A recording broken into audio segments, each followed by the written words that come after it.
والدین کی ناراضگی ختم کرنے کے گر۔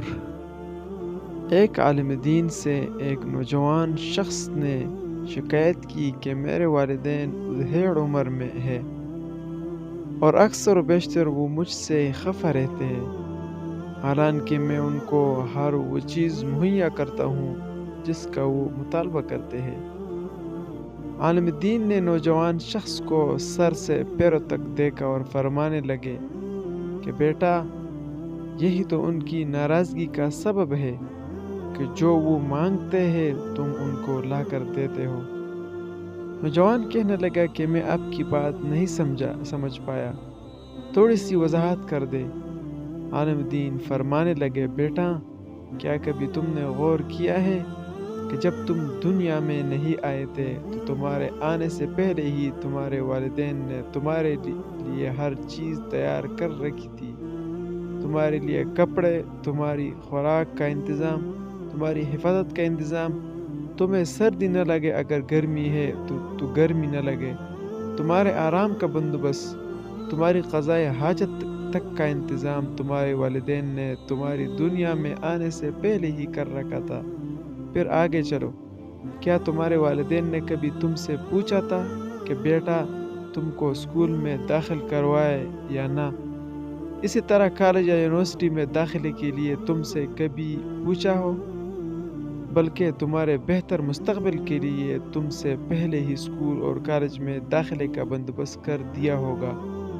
اسی طرح تمہاری پہلی نوکری کے لیے، تمہارے اسکول کی ٹرانسپورٹ کے لیے، تمہارے یونیفارم کے لیے تمہارے والد صاحب نے کبھی تم سے نہیں پوچھا ہوگا، بلکہ اپنی استطاعت کے مطابق بہتر سے بہتر چیز تمہارے مانگنے سے پہلے ہی تمہیں لا کر دی ہوگی۔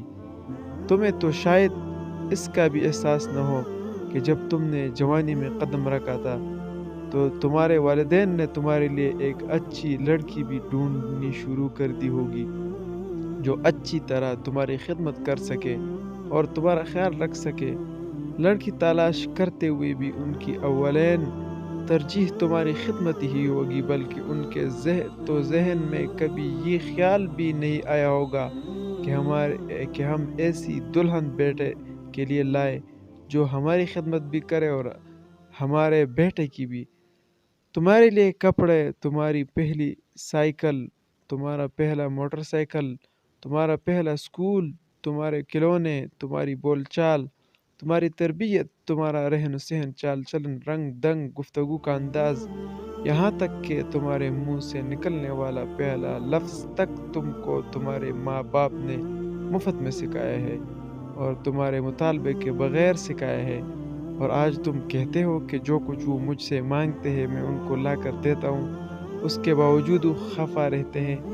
جاؤ، والدین کو بن مانگے دینا شروع کرو، ان کی ضرورت کے خیال اپنے بچوں کی ضرورت کی طرح کرنا شروع کرو۔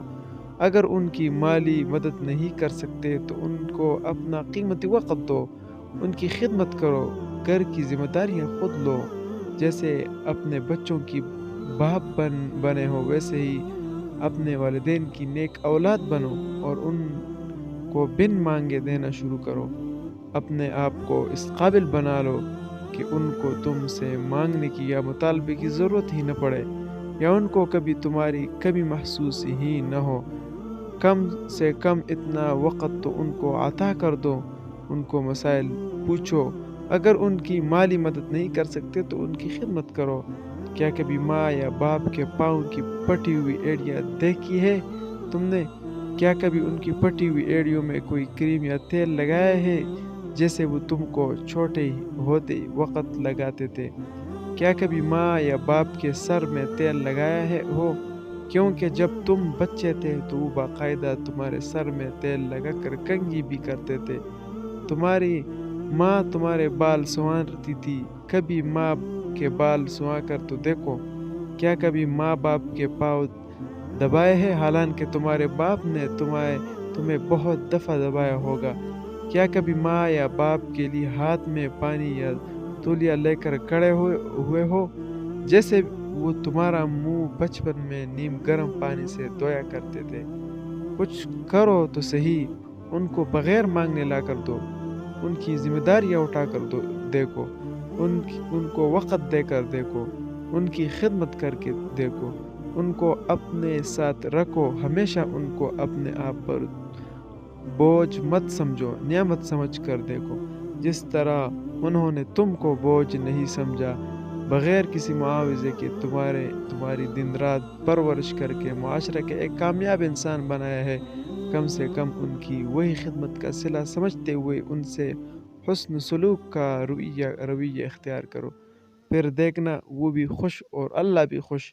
عالم دین کی یہ باتیں سن کر نوجوان اشکبار ہو گیا اور باقی کے حاضرین کی آنکھوں بھی نم ہو گئی۔ واقعی یہ حقیقت ہے کہ ایسے نصیحت آموز باتیں دنیا کی کسی بھی یونیورسٹی میں نہیں مل سکتی۔ صرف اور صرف دین علماء ہی ایسی تربیت کر سکتے ہیں۔ اللہ ایسے علماء کا سایہ ہمیشہ قائم رکھے اور ہر انسان کو یہ توفیق اور خوش نصیبی عطا کرے کہ وہ اپنے والدین کی ڈیمانڈ سے پہلے ہی ان کو ضروریات کو جانتے ہوئے یا پے تکمیل تک پہنچا دے۔ آمین یا رب العالمین۔